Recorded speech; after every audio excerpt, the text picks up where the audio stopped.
Jermell Charlo is the champion of the world again. Harrison is protesting, but he was wobbled several times after that second knockdown. Well, let me tell you, it's all down to one punch, and Charlo was there. He was always looking dangerous. That's why you can't be fooling around in this fight. In a fight, you got to be serious all the way through because these things can happen. An emphatic statement by Charlo, who could have been down by points. I'm interested to see the scorecards because that fight was having like a draw in the way of a bad decision on the way. Because in my opinion, outside of the knockdown that happened in round 2, Tony Harrison was winning with the cleaner work. Even though the last several rounds up until the stoppage in round number 11, that was round number 11, right?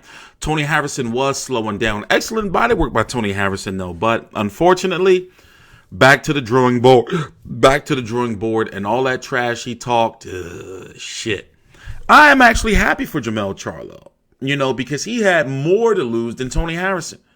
My personal opinion.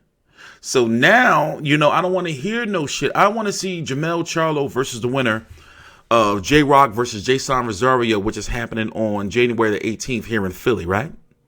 PBC on FS1.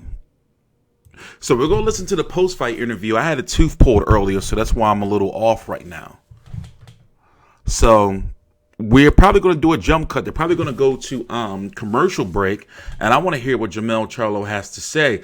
Tony Harrison, damn, and also he didn't hold, take a knee, Tony. That's like the musical band. So now, honestly, I don't know, Tony Harrison is still going to have big fights out there for him, especially with his skills on the mic. But damn, was this his fight to lose? Being defensively flawed. And Jermell Charlo has still got some, some shit to work on. Even though Jermell had beat JROCK, and I'm not saying it just because I'm from Philly, I think that Jermell would have some issues with this JROCK Williams. WBA and IBF unified 154-pound champion. So they're probably going to go to commercial break. Let's listen in. I would probably say this. Had Charlo turned his back on Harrison when he hurt him first over there, he could have ended it right then and there. Now they're coming over. Charlo's coming over to Harrison. Let's see what happens here.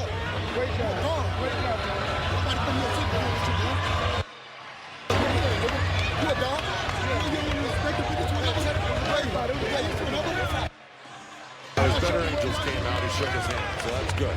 That's good. But guess what? I can't see any reason why they couldn't do this one more time. Tony Harrison didn't really want to shake his hand. In regards to a third fight, they can wait a little bit. I want to see, a unification. I'm sorry. I think that JROCK Williams is going to beat Jason Rosario. I'm not sleeping on him, on Jason Rosario. But that's the fight I want to see. I'm sorry.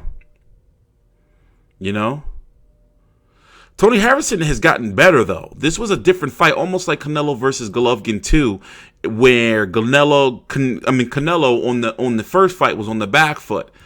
And in this case, Tony Harrison, who was on the back foot in the first fight, was on the front foot in this fight.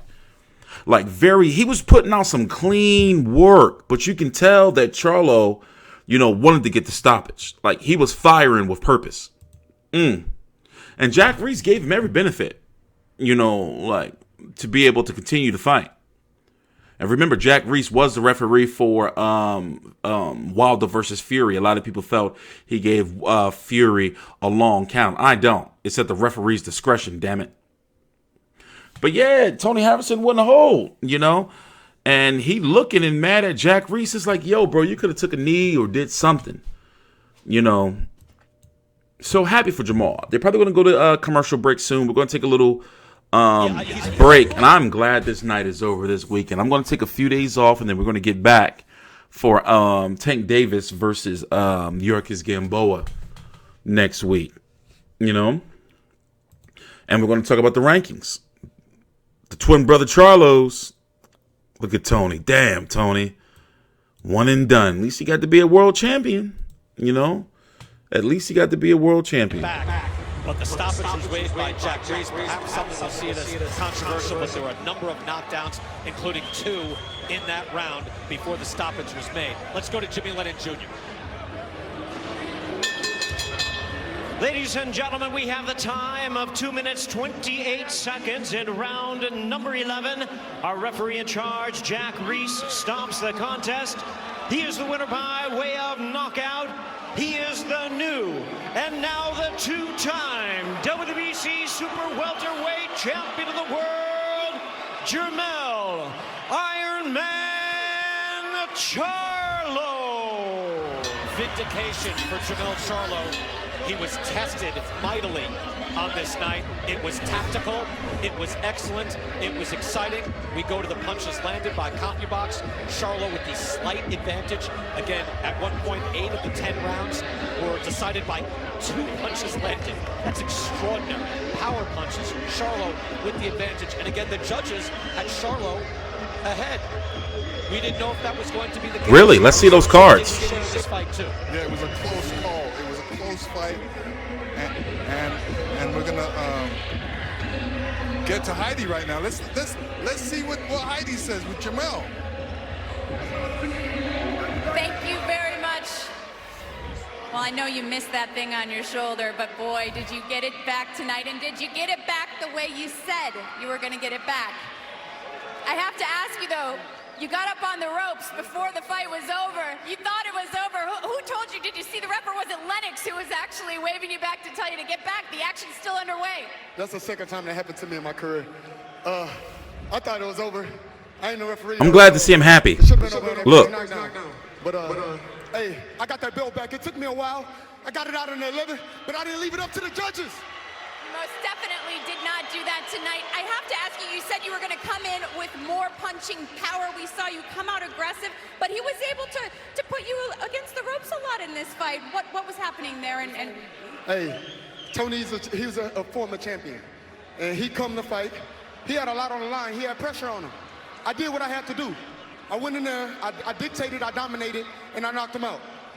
You most definitely did. In terms of that first knockdown, how much confidence did that give you in this fight? In the second round, the first one?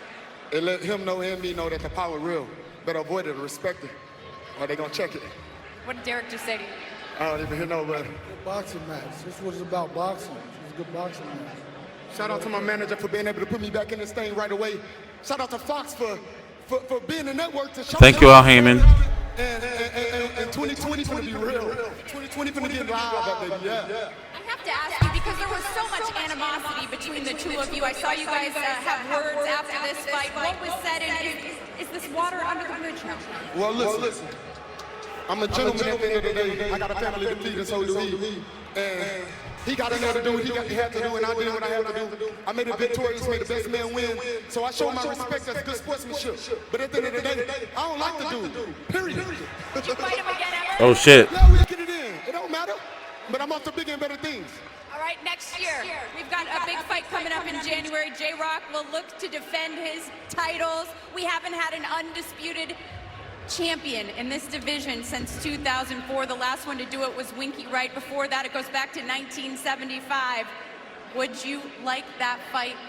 No, 4-belt, 154-pound champion. We did what we had to do. Finna enjoy this Christmas with my family. I'm gonna sit back and we finna celebrate and have a good time. He held the title too long. I had to come back and get it. Congratulations on a great win for you here tonight. Let's head over to Tony Harrison. Tony, I see that look of disappointment on your face. I know you came here to do business. You came out and put on a great performance. Ultimately, at the end of the day, do you feel like this was stopped too quickly? Jack is the championship referee. I ain't gonna question whatever he saw. He was the better man. I started getting a little lax. Got caught hooking in between hooks. He earned it. Ain't shit. I hate it. He earned it. A really humble Tony Harrison. Your father told me throughout this camp you've become more humble since becoming a champion and now losing your belt. I see that in you. A lot of sacrifice. You went down to St. Pete. You worked really hard for this. How was this camp different for you, and what was the game plan coming in here tonight? I mean, the game plan was to do a little bit of boxing, but being off a year, the shots he was hitting me with, it wasn't even like they was hurting. It just like my body just taking that year off. My body was just like, you know what I'm saying, what's going on right now? You know what I mean? It was just, It wasn't. Like I said, he ain't no excuses. He earned it. He hit me in between shots. He earned it. I feel like I was doing good. I feel like I was dogging the guy that's supposed to be the dog. Got caught slipping though in between. You know what I mean? Like one thing I always say is I never trade offense for defense. That's what I did. He called me, and Water under the bridge? no, it ain't water under the bridge, man. I would love to do it one more time, man. And, you know, Detroit, we need that bad. You know what I mean? And I feel like I let us down. I feel like I let me down. Damn. Tony, you were the champion. It's okay. You put on an amazing performance tonight. What's next for you? I mean, I thank Al. I thank Fox. It's 1-1. Hopefully we do it. Thank you, Al Heyman. You know, I gotta go back to the drawing board, tighten a couple things up, man. Like what? Oh, man. Really don't trade offense for defense. He just caught me in between. I feel like I was doing good. I feel like I was, you know what I'm saying, coasting. You know what I mean? Only time I feel like I was getting caught is when I was getting a little too lax. Got a little too lax, got hit. Jack did what Very true. he thought was best for me. This is what it is. Back to the drawing board. Back to the drawing board. We appreciate you, and now we'll send it back to Brian. Heidi, thank you. I tell you what, for Harrison, it was an outstanding box. I want to see those cards. And yeah, you know, he was getting too lax. I apologize. I had to put my gauze back in my mouth. My shit started bleeding from talking too fucking much. You know? Like I said, I want to see this fight. Julian JROCK Williams is fighting this guy right here, Jason Rosario. On January 18th, 2020 here in Philly. I'm going to be watching that fight. A lot of people say Jason Rosario is no joke. Like they say it's like it's a legit fight. So of course I'm going to be checking it out. We're going to find out. Damn, fucking Tony. Tony was doing good. You know. I'm TstreeT Controversy with FightView360.com. We're going to take a jump cut so we can look at. I'm going to pull up the cards to see what the cards were before the stoppage. Please subscribe. What do y'all think about this? 94-95 for Harrison, 93, 96-93 Charlo, 96-93 Charlo. I think those later rounds before the stoppage, Harrison started getting laxed. I'm cool with this. And I'm going to go back and watch it again because round 9 and 10 I was dozing off because of the fucking medicine and shit. But I'm TstreeT Controversy with FightView360.com. Please subscribe.